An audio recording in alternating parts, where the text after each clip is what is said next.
হাসপাতালে প্রাথমিক চিকিৎসা শেষ করে এই মুহূর্তে বাসার পথে রওনা দিয়েছেন জামায়াতের আমির ডক্টর শফিকুর রহমান। তিনি কিন্তু আজকে দুপুর নাগাদ জামাতের যে বিশাল সমাবেশ হয়েছিল সরোয়ার্দী উদ্যানে, সেই সরোয়ার্দী উদ্যানের সমাবেশ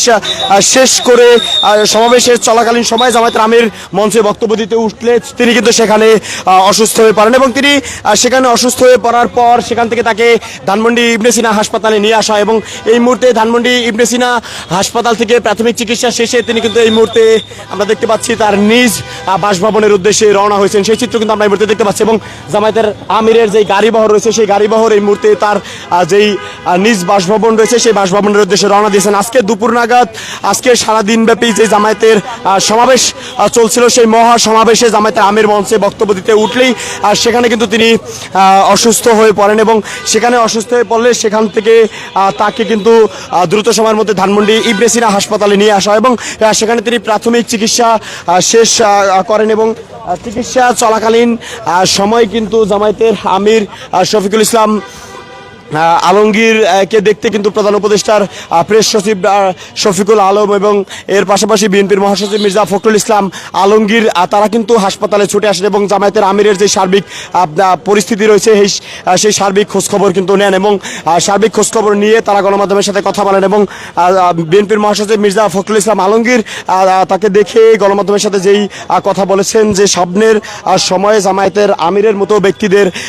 সুস্থ থাকাটা জরুরি, এমন কথা বলে কিন্তু বিএনপির মহাসচিব মির্জা ফখরুল ইসলাম আলমগীর হাসপাতাল ত্যাগ করেছেন এবং এর পরপরই আমরা যেমনটি দেখতে পেয়েছি জামায়াতের আমির ডক্টর শফিকুর রহমানকে এক নজর দেখার উদ্দেশ্যে কিন্তু সাধারণ মানুষ হাসপাতালের সামনে ভিড় জমিয়েছেন। এর মধ্যেই প্রধান উপদেষ্টা প্রেস সচিব শফিকুল আলম তিনি কিন্তু এখানে দেখতে আসেন এবং তিনি যেমনটি বলেন যে অতি দ্রুত সময়ের মধ্যে জামায়াতের আমির সুস্থ হয়ে উঠবেন এবং এর পাশাপাশি তিনি আরও বলেন প্রধান উপদেষ্টা ডক্টর মোহাম্মদ ইউনুস কিন্তু জামায়াতের আমিরের সর্বশেষ শারীরিক খোঁজখবর নেওয়ার জন্য কিন্তু প্রধান উপদেষ্টার প্রেস সচিব ডক্টর শফিকুল আলমকে কিন্তু হাসপাতালে পাঠিয়েছেন। আমরা এই মুহূর্তে রয়েছি ধানমন্ডি ইবনে সিনা হাসপাতালের সামনে থেকে এবং আপনাদেরকে দেখাচ্ছিলাম প্রধান উপদেষ্টার প্রেস সচিব শফিকুল আলম তিনি দেখতে আসার পরপরই কিন্তু জামায়াতের আমির শফিকুর রহমান তিনি কিন্তু এখান থেকে বের হয়ে গেলেন এবং তার যে গাড়িবহর তিনটি গাড়িতে করে এই মুহূর্তে তিনি ইবনে সিনা হাসপাতাল ত্যাগ করেছেন এবং তার শরীরের সার্বিক খোঁজখবর জানিয়েছেন জামায়াতের যে নায়েবে আমির রয়েছে আবু তাহের, সেই আবু তাহের তিনি কিন্তু জামায়াতের আমিরের শরীরের সার্বিক খোঁজখবর জানিয়েছেন এবং তিনি বলেছেন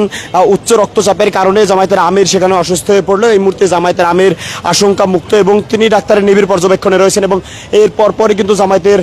আমির এই ইবনে সিনা হাসপাতাল থেকে বেরিয়ে তার নিজ বাসার উদ্দেশ্যে কিন্তু রওনা হয়েছেন ঠিক কিছুক্ষণ আগেই।